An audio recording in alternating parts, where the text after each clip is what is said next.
Hey guys, FirstinWeather here. This is going to be a video about the potential for Invest 99L, and it'll also be on the storm chances that we have this weekend. First off, I'm going to start off with 99L.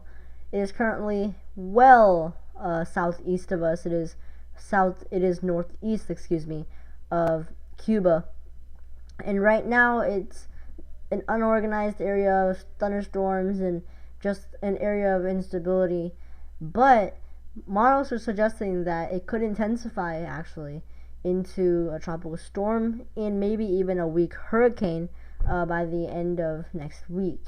And there's a fairly high amount of certainty that this will not impact the eastern US. There are two possible outcomes with this system.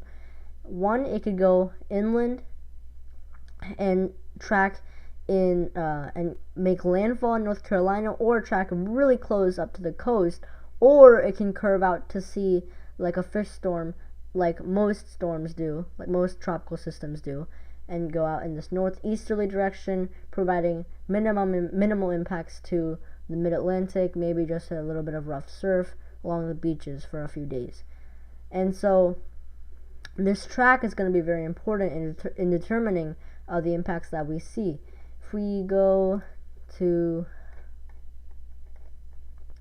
some of the other models and their predicted storm tracks, this is the GEPS ensemble forecast, and as you can see, most of the models are taking it in this line and then curving it out to sea.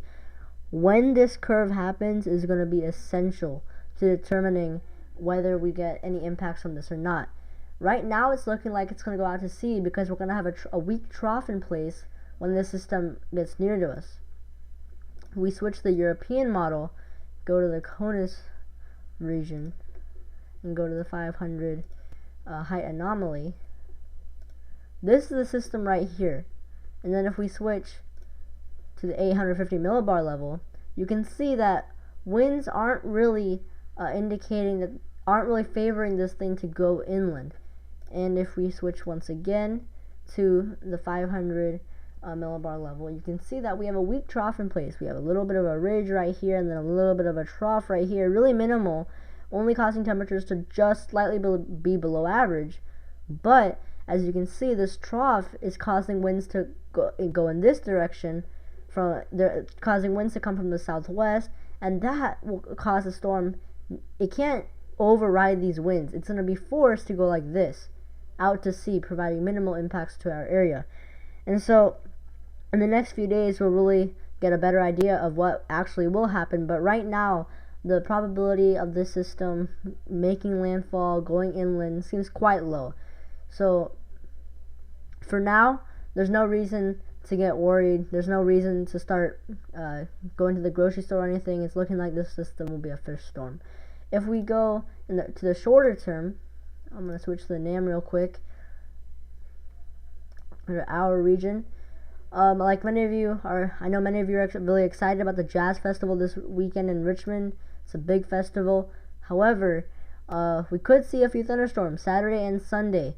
Storm chances are relatively high too, especially on Saturday. And now if we go take this model run through, this is the 18Z run. So it's suggesting scattered showers and storms coming in from the southeast early Saturday morning, and then shifting and storms coming from the west. And so I think this will be more of a scattered type event.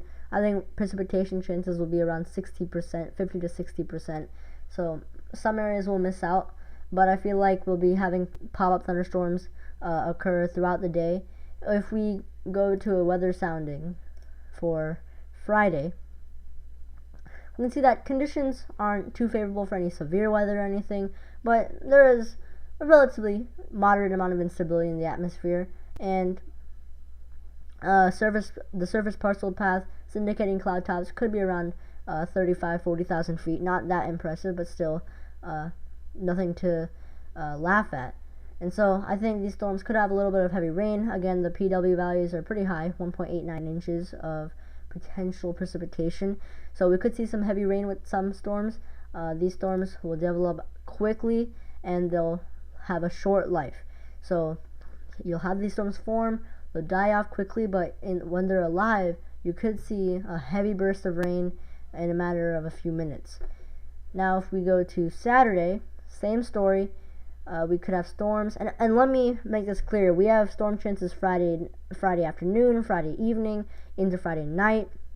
We also have storm chances Saturday afternoon, Saturday evening, Saturday night.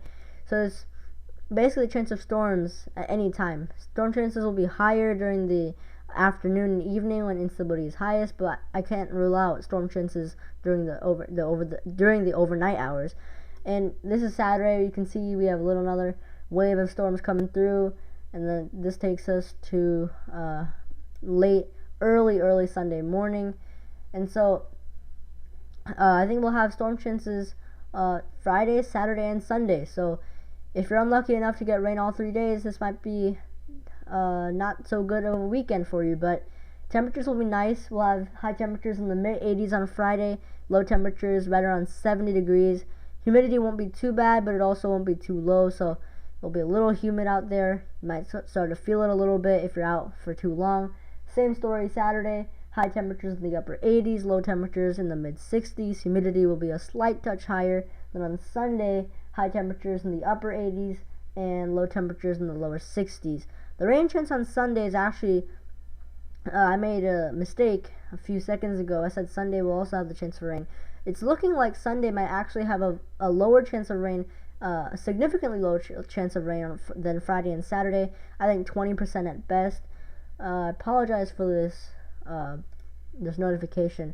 But anyways, on Sunday, rain chances won't be higher than 20%. I think high temperatures will be in the upper 80s and low temperatures in the lower 60s.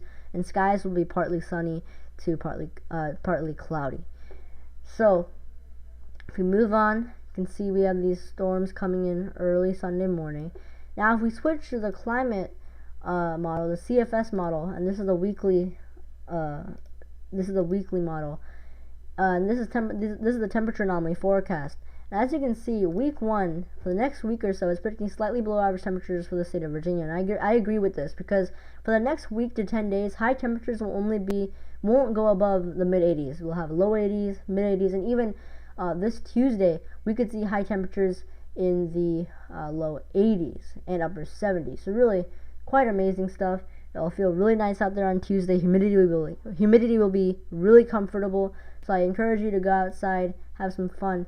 But as we go into week 2, we again see the area of warmth starting to build over the area, and then week 3 we have slightly above average temperatures forecasted for our area.